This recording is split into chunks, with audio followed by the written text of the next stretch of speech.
Hi friends, అస్సలం అయికం, నమస్తే. ఎలా ఉన్నారు? బాగున్నారా? రంజాన్కి బిర్యానీ చేశానని చెప్పాను కదా, ఆ వీడియోనే అండి ఈ వీడియో. ఫస్ట్ ఆనియన్స్ నూనెలో బాగా బ్రౌన్ కలర్లో వచ్చేదాకా బాగా మగ్గనివ్వండి. ఫస్ట్ ఉప్పేసేయండి. ఆనియన్స్ వేయంగా నేను తొందరగా మగ్గిపోతాయి, ఇంకా టేస్ట్ కూడా బాగుంటుంది. దాంట్లో ఇంకా చెక్క, లవంగ, పట్ట అదంతా నేను చూపించినవన్నీ వేసేసేయండి. ఇంకా మగ్గిన తర్వాత అల్లం పేస్ట్ వేసేయండి. పచ్చి వాసన పోయిన తర్వాత మిరపకాయలు ఉంటాయి కదా, పచ్చిమిరపకాయలు అవి మిక్సీకి వేసేసేయండి. ఇది నా స్టైల్. నేను ఒక వంట మాస్టర్ చేస్తూ ఉంటే చూశాను. అప్పుడు అన్న చెప్పారు, ఇట్లా వేసుకుంటే బాగుంటుందమ్మా అని చెప్పి. అన్న స్టైల్ అది.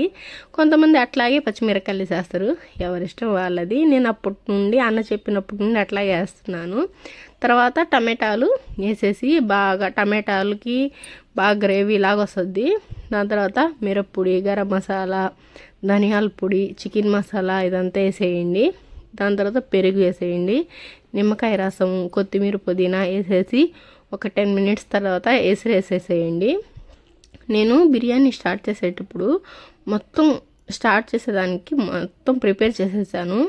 బియ్యన్నీ కడిగి పెట్టి చికెన్ కడుక్కొని అన్నీ అక్కడ కట్ చేసి పెట్టుకొని దబర్ పెడదాం అనేటప్పటికి స్టవ్లో నుండి గ్యాస్ లీక్ అయింది.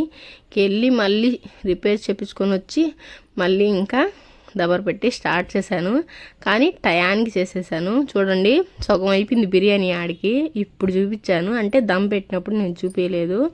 ఇంకా అన్నీ ప్యాకింగ్ చేస్తే ఇంకా మా వారు పిల్లలు వెళ్ళి ఫ్రెండ్స్కి వచ్చే వాళ్ళకి ఇచ్చేసి వచ్చేసారు. కొత్తగా ఎవరైనా మన ఛానల్ చూస్తే లైక్ చేసి, షేర్ చేసి, సబ్స్క్రైబ్ చేయండి. లైక్ చేస్తే నా వీడియో ఇంకొక నలుగురికి వెళ్ళద్ది, సబ్స్క్రైబ్ చేసుకుంటారు. మర్చిపోబాకండి.